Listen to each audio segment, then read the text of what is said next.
आज मैं इस क्वाड टाइम स्विच के बारे में विवरण देने जा रहा हूं, जिसमें एक आउटपुट है और 4 प्रोग्राम करने का ऑप्शन है।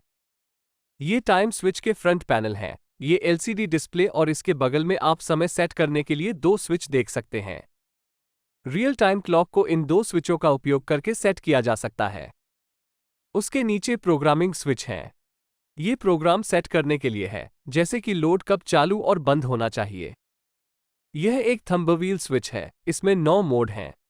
आप इस थंबव्हील स्विच को हिलाकर विभिन्न मोड में बदल सकते हैं। मोड को 0 या 9 में रखकर हम रियल टाइम क्लोज सेट कर सकते हैं। जब आप मोड को 1 में रखते हैं तो आप प्रोग्राम समय सेटिंग कर सकते हैं, और जब आप मोड को 2 में रखते हैं तो आप प्रोग्राम की ड्यूरेशन सेट कर सकते हैं। जैसा कि फ्रंट पैनल में दिखाया गया है, यहाँ 4 प्रोग्रामिंग के लिए ऑप्शन है। अगर हमें केवल एक प्रोग्राम की आवश्यकता होती है तो हम बाकी सब मोड को 0 रखते हुए केवल एक प्रोग्राम सेट कर सकते हैं। ये मैनुअल स्विच है। जब हम इस स्विच को दबाते हैं तो हम टाइम स्विच प्रोग्राम को ओवरराइड कर सकते हैं, और यदि हमें ओवरराइडिंग मोड को बंद करना हो तो हमें इसे फिर से दबाना होगा ताकि यह प्रोग्राम मोड में लौटे। तो ये है टाइम स्विच के फ्रंट पैनल। अब टाइम स्विच के साइड पैनल देखते हैं। यहाँ टाइम स्विच के बारे में विवरण है। सोर्स और टाइमिंग के बारे में इसमें लिखा हुआ है। P1 और P2 टर्मिनल्स प्रोग्राम लॉक है। जब ये टर्मिनल शॉर्ट हैं तो टाइम स्विच में प्रोग्रामिंग पॉसिबल है, और जब शॉर्ट रिमूव करते हैं तो प्रोग्रामिंग डिसेबल है। अब हम पीछे के टर्मिनल की जांच करें। इसमें 2 टर्मिनल्स हैं जो सोर्स को कनेक्ट करने के लिए हैं, यानी 240 वोल्ट सोर्स से इन 2 टर्मिनल्स को कनेक्ट करना होगा। नीचे हमारे पास P1 और P2 हैं। जब आप इसे लिंक के साथ शॉर्ट करते हैं तो आप प्रोग्रामिंग के लिए टाइमर को सक्षम कर रहे हैं। जब आप इसे हटाते हैं तो आप प्रोग्रामिंग को निष्क्रिय कर रहे हैं, यानी कोई भी इस टाइमर को प्रोग्राम नहीं कर सकता। NC, कॉमन और नो टर्मिनल्स हैं। हम लोड को जोड़ते हैं। यहाँ 2 स्क्रू हैं जिन्हें ओपन करके सेल रख सकते हैं। तो ये है हमारे टाइम स्विच के बैक पैनल। अब हम इस टाइमर की वायरिंग चेक करते हैं। सबसे पहले पीछे कवर को हटाकर हम बैटरी रखेंगे। हम इस टाइमर के लॉन्ग लाइफ के लिए ड्यूरासेल बैटरी का उपयोग करने की रेकमेंड करते हैं। अब हम टाइमर की वायरिंग करेंगे। आप देख सकते हैं कि ऊपर A1 और A2 लिखा है। यहां हम सोर्स को कनेक्ट करते हैं। तो मैं 2 वायर्स ले रहा हूं जो एक प्लग से जुड़े हुए हैं। एक तो फेज वायर है और दूसरा न्यूट्रल है। मैं फेज वायर को A1 से जोड़ रहा हूं और न्यूट्रल को A2 से जोड़ रहा हूं। अब एक जंपर वायर का उपयोग करके मैं A1 को कॉमन से जोड़ रहा हूं।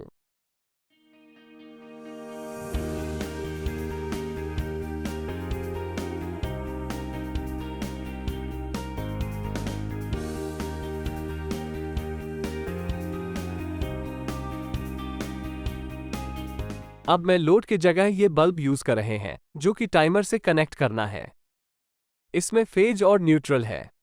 फेज वायर टाइमर के नो टर्मिनल से जोड़ने जा रहा हूं। दूसरा वायर जो न्यूट्रल है वो सर्किट के न्यूट्रल में जोड़ने जा रहा हूं, यानी टाइमर स्विच में A2। अब चलिए टाइम स्विच का प्रोग्रामिंग करते हैं। जब आप पावर ऑन करते हैं, डिस्प्ले पर रियल टाइम क्लोज दिखाती है। आप थंबव्हील स्विच को 0 या 9 में रखकर समय सेटिंग को चेंज कर सकते हैं। अब मैं इसे 0 पर रख रहा हूं और समय को 11:35 पर बदल रहा हूं।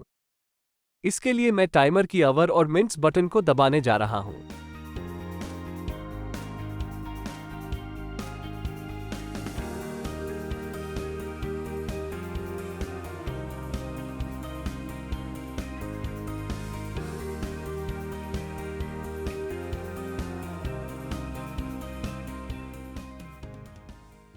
अब रियल टाइम क्लॉक का समय सेट है। अब हमें लोड को चालू करने का समय प्रोग्राम करना है। यदि हम बल्ब को शाम 6 बजे चालू करना चाहते हैं तो आइए थंबव्हील स्विच को मोड 1 पर रखें, और प्रोग्राम घंटे स्विच और प्रोग्राम मिनट स्विच का उपयोग करके हम समय सेट कर सकते हैं। ये 24 घंटे की घड़ी है। शाम 6 बजे के लिए आपको घंटे को 18 बनाने की आवश्यकता है, और मिनट को हमें 0 ही रखना है।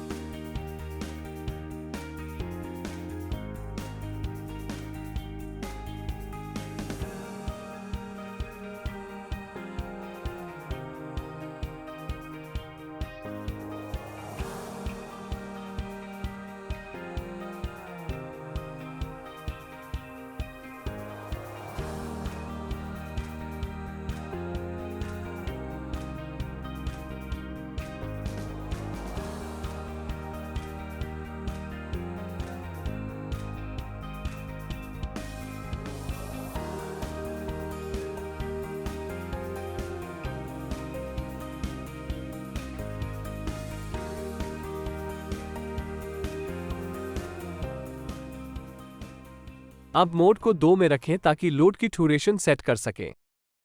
अगर बल्ब को सुबह 6 बजे बंद करना है तो ड्यूरेशन 12 घंटे होगी, इसलिए हमें ड्यूरेशन 12 घंटे सेट करनी है।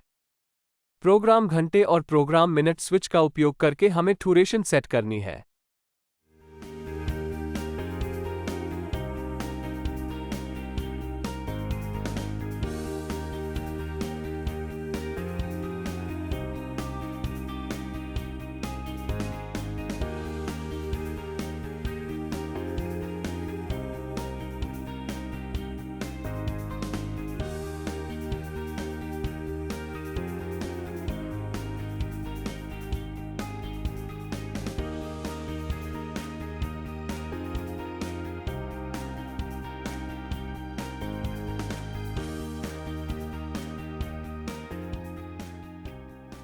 अब ड्यूरेशन सेट है।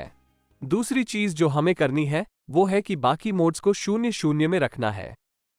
तो हमें 3, 4, 5, 6, 7, 8 को 0 में बनाना है, क्योंकि यहां हम एक प्रोग्रामिंग का उपयोग कर रहे हैं।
अब अगर हम मोड को 1 में बदलते हैं तो हम स्टार्ट समय देख सकते हैं, और यदि हम मोड को 2 में बदलते हैं तो हम ड्यूरेशन देख सकते हैं।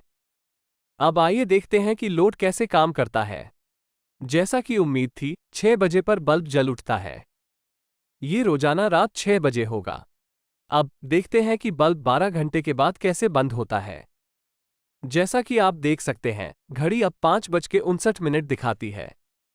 सख्त तौर पर 6 बजे बल्ब बंद हो जाता है, जैसा कि प्रोग्राम किया गया था। आशा है कि यह वीडियो आपको समझ आया होगा। धन्यवाद।